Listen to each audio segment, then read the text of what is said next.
আমি জানি তুমি আমাকে এভাবে দেখতে পাচ্ছ না, আর আমিও তোমার কষ্ট দেখতে পাচ্ছি না। রোজ আমি তোমাকে কষ্ট দিতে পারি না, যেটা আমি পাচ্ছি। দেখলো তো আজকে কিভাবে একটা কথা বলতে বলতে আটকে গেল। কিছু তো আছে। এই প্রশ্নগুলো না আমাকে শান্তিতে বাঁচতে দিচ্ছে, না সব ভুলে যেতে দিচ্ছে। যতক্ষণ না আমি সেই প্রশ্নগুলোর উত্তর পাচ্ছি, আমি শান্তি পাবো না। আমি আমার প্রশ্নের উত্তরগুলো চাই। আমি আমার জীবনে মুভ অন করে গেছি, আর তুইও নিজের লাইফে মুভ অন কর, আর ঈশানের সাথে সুখে থাক। আর সেই উত্তরগুলো আমি জেনেই ছাড়বো, যাই হয়ে যাক না কেন।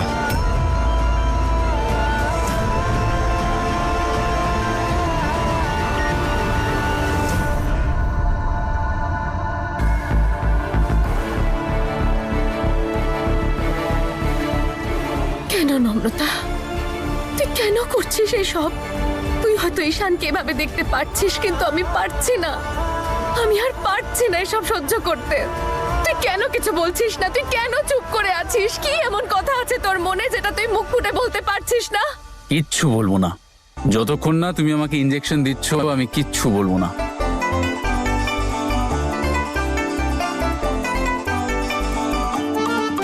সর্বরাজ বাবু, প্লিজ বলুন আমাকে আমি কি বলেছি। আগে তুমি আমাকে বলো, তোমার ওই কানাডার মাসি ঠিক কি করেছিলেন?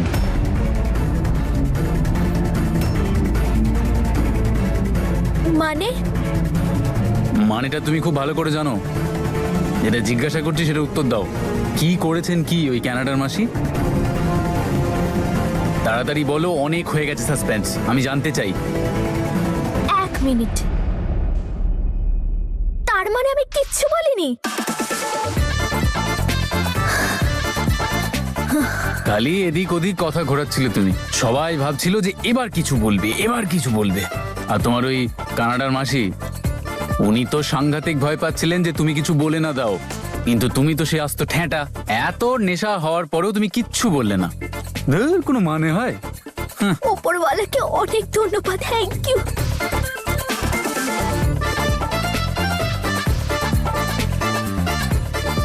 আপনি সব জেনে বুঝে আমার সাথে এরকম করছিলেন না?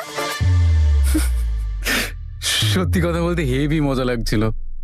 বাঘিনীকে বিড়াল হতে দেখে হেভি মজা লাগে সত্যি।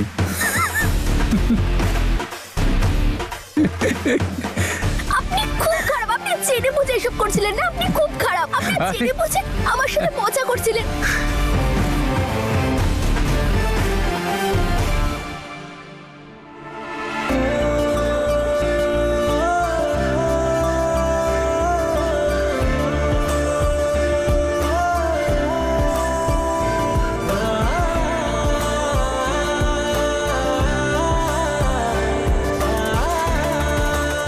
সরি। ইনজেকশনটা দিতে হবে তো? তাহলে চলো।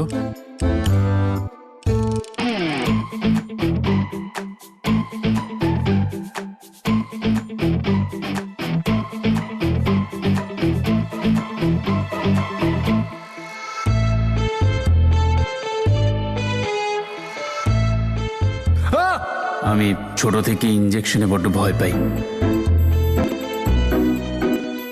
আরে বাবা, আবার কি হলো? আপনি তো বলেছিলেন যে আপনি ইনজেকশনে ভয় পান। হ্যাঁ তো?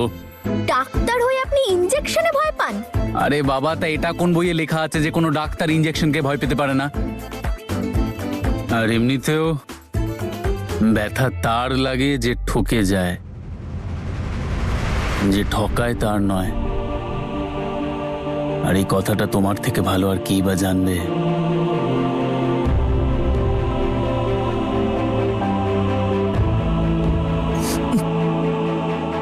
অনেক কিছু লুকিয়ে রেখেছো তুমি তোমার মনের ভেতরে। আপনি তো চলে যাবেন বলেছিলেন। তোমার জন্যই গেলাম না। কেন? কারণ এই যে ভালোবাসা আর সম্পর্কের প্রতি তোমার অগাধ বিশ্বাস, সেটাকেই ভাঙতে চেয়েছিলাম আমি। কারণ আমি জানি এসবের কোনো মানে হয় না, তাই থেকে গেলাম। তাহলে ভালোই করেছেন, কারণ ভালোবাসা আর সম্পর্ক নিয়ে আপনার যে কনফিউশনটা আছে সেটা হয়তো পরিষ্কার হয়ে যাবে। কনফিউশনটা আমার নয়, কনফিউশনটা তোমার আছে। হ্যাঁ, আর সেটাও প্রমাণ হয়ে যাবে। দেখা যাক কি প্রমাণ হয়। দেখাই যাক।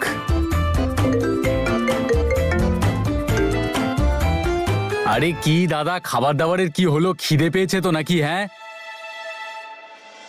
ডিয়ার বল্লু আর আমাদের নতুন মা, আজ তোমাদের জন্য স্পেশাল খাবারের আয়োজন হয়েছে।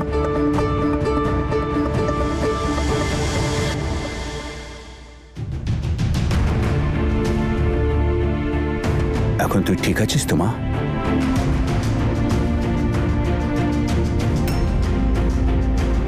সরি দাদু, আমি জানি না আমি কি খেয়ে নিয়েছিলাম তাই। আরে নম্রতা, এতক্ষণ তুই নিচে বেড়াচ্ছিলি, এখন দিব্যি ঘুরে বেড়াচ্ছিস? ও ফিয়ন্সে মনে হচ্ছে খুব ইন্টেন্সিভ কেয়ার করেছে তোর।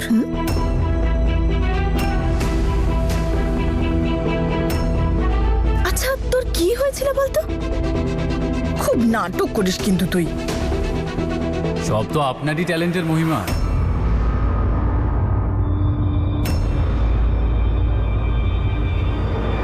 আচ্ছা একটা কথা বলুন, কোত্থেকে পেলেন এই ট্যালেন্ট? শরবতে নেশার জিনিস মেশানোর talent?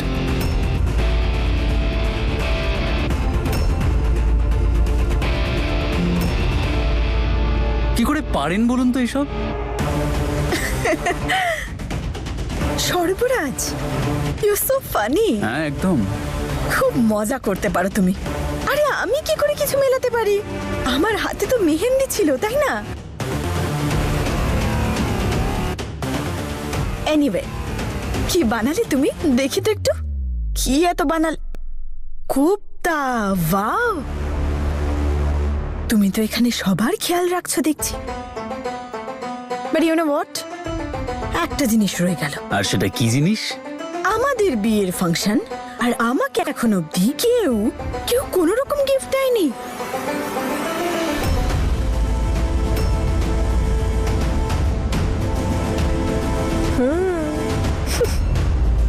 Thanks to you. You are welcome. কিন্তু এখানে আমার অবদানটা কি? আমার বিয়ের ফাংশনে, আমার গৃহপ্রবেশের দিন তুমি নিজের ফিয়ন্সেকে নিয়ে এই বাড়িতে ঢুকলে। আমার বিয়ের ফাংশনের সব জৌলুস তো তোমরাই কেড়ে নিলে, তাই না? হ্যাঁ, কিন্তু কোনো ব্যাপার না, আজকের সেলিব্রেশনটা দেখে চলো তোমায় ক্ষমা করে দিলাম। কিন্তু বাকিদের নয়। দেখো, শ্বশুর বাড়ির লোকেদের যা আমায় দেওয়ার ছিল তা দিয়েছে, কিন্তু মাম্মার কাছ থেকে আমার কোনো এক্সপেকটেশনস নেই। কিন্তু দাদু,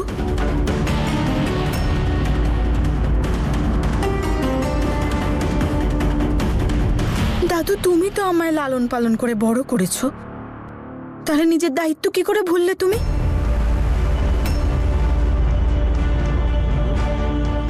নম্রতা তো ছিলই না, যাতে ওকে কিছু দিতে পারো তুমি। আর হিয়া, ওর বিয়েতে তুমি ওকে জমি দিতে যাচ্ছিলে, তাহলে আমাকেও তো কিছু দেবে।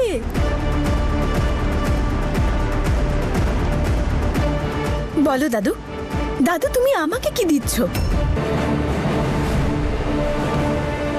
তাহলে আমি বলি দাদু, তুমি যে জমিটা হিয়াকে দিতে চাইছিলে, ওই যে হাইওয়েটা, এবার ওটা তুমি আমায় দিয়ে দাও।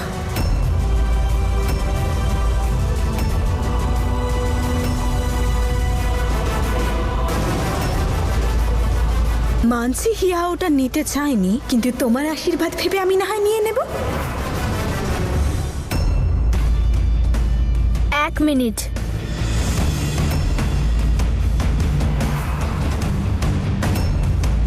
কোথাও পালাইনি আমি এসেছি আমার অধিকার নিতে, আর আমি আমার অধিকার, আমার ভাগ চাই।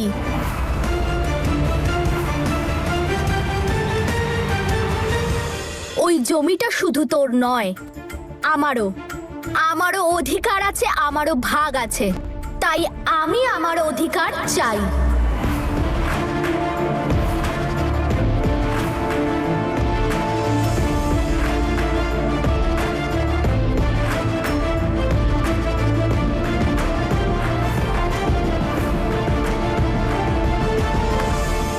দারুণ বললে।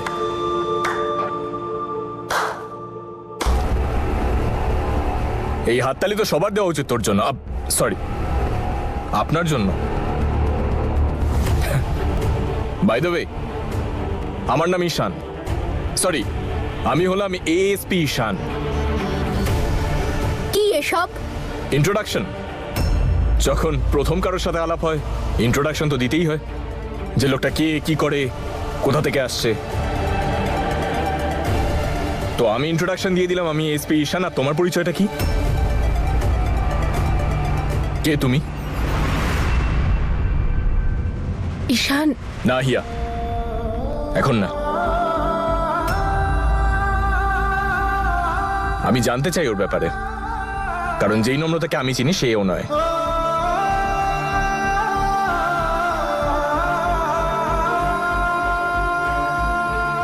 যেই নম্রতাকে আমি চিনতাম সে সম্পর্কের কদর করতে জানতো, লোকেদের সম্মান করতে জানতো।